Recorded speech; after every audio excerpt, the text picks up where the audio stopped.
प्यारे बच्चों, आज हम एक अनोखी कहानी पढ़ने जा रहे हैं। इस कहानी में एक बौना व्यक्ति है जिसने एक सामान्य आदमी को देखा और उससे डर गया। तो आइए पढ़ते हैं। उसी से ठंडा, उसी से गर्म। एक लकड़हारा था। जंगल में जाकर रोज लकड़ियां काटता और शहर में जाकर शाम को बेच देता था। एक दिन इस ख्याल से कि आसपास से तो सभी लकड़हारे लकड़ियां काटकर ले जाते हैं, सूखी लकड़ी आसानी से मिलती नहीं, वह दूर जंगल के अंदर चला गया। सर्दी का मौसम था, हाथ पांव ठिठुरे जा रहे थे। उसकी उंगलियां बिल्कुल सुन्न हो रही थी। वह थोड़ी थोड़ी देर में कुल्हाड़ी रख देता और दोनों हाथ मुंह के पास ले जाकर खूब जोर से फूंक मारता कि गर्म हो जाए। जंगल में न जाने किस किस तरह के जीव रहते हैं। सुना है उनमें छोटे छोटे बालिश भर के आदमी भी होते हैं। उनके दाढ़ी मूंछ सब कुछ होती है, मगर होते हैं बस खूंटी ही से। हम तुम जैसा कोई आदमी इनकी बस्ती में चला जाए तो उसे बड़ी हैरत से देखते हैं कि देखें यह करता क्या है। लेकिन ये हम लोगों से जरा अच्छे होते हैं। इनके लड़के किसी परदेसी को सताते नहीं, ना उन पर तालियां बजाते हैं, ना पत्थर फेंकते हैं। खुद हमारे यहां भी अच्छे बच्चे ऐसा नहीं करते, लेकिन उनके यहां तो सभी अच्छे होते हैं। लकड़हारा जंगल में लकड़ियां काट रहा था तो एक मियां बालिश्तिये भी कहीं बैठकर उसे देख रहा था। मियां बालिश्तिये ने जब देखा कि वह बार बार हाथ में फूंकता है तो सोचने लगा, यह क्या बात है। देर तक अपनी थोड़ी अपने नन्हे से हाथ पर धरे बैठा रहा, मगर कुछ समझ ना आया तो वह अपनी जगह से उठा और कुछ देर चलकर फिर लौट आया।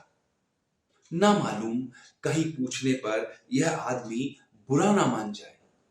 मगर फिर जब ना रहा गया तो वह ठुमक ठुमक लकड़हारे के पास गया और बोला, बुरा ना मानो तो एक बात पूछे।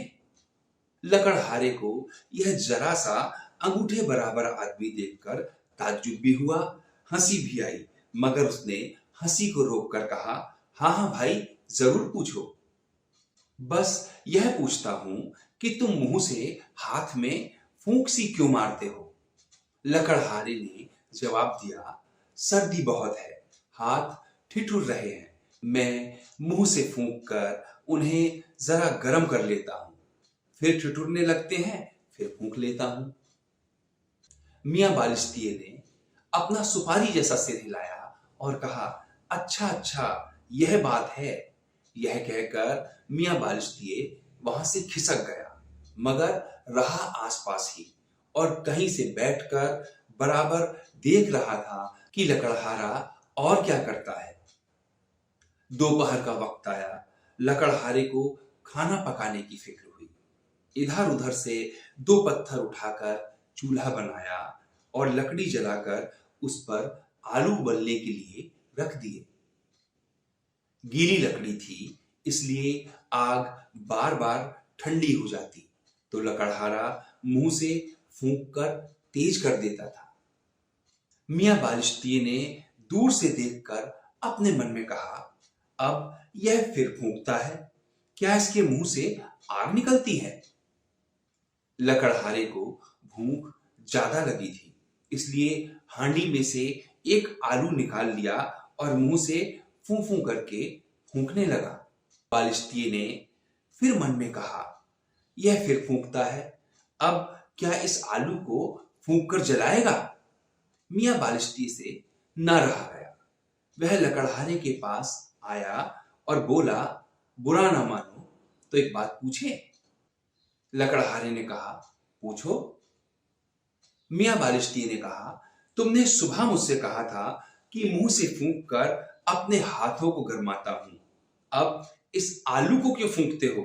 यह तो खुद बहुत गर्म है, इसे और गरमाने से क्या फायदा। नहीं, यह आलू बहुत गर्म है। मैं इसे मुंह से फूंक फूंक कर ठंडा कर रहा हूं। यह सुनकर मियां बालिश्तिये का मुंह पीला पड़ गया। वह डर के मारे थर थर कांपने लगा।